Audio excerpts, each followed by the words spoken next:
嘅教室朋友，大家話過時過節點會冇煲靚湯咧？係嘛？咁啊，梗係要飲啖靚湯啦。但係浸雞嘅水唔好嘥咗佢，配一啲蟲草花、淮山杞子、蓮子、事實，今就仲俾一啲羊肚菌落去。哇！呢個湯咧香到不得了，幾條街啦聞到都香。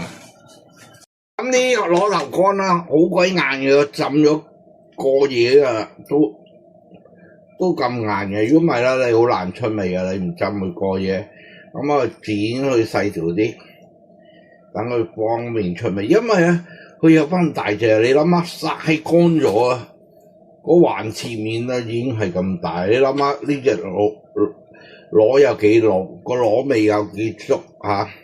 好，咁我哋洗好啦，浸好嘅螺頭啦，二話不說連埋啲水一齊落去。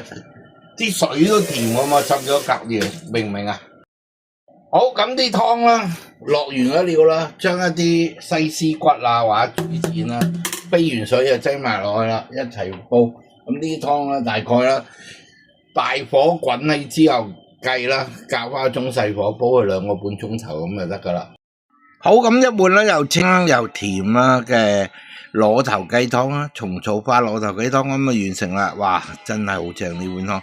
咁啊，希望大家中意，記住都係啦，教主做得到，你都會做得到，仲會做得過。下次星期教室再同大家見面，拜拜。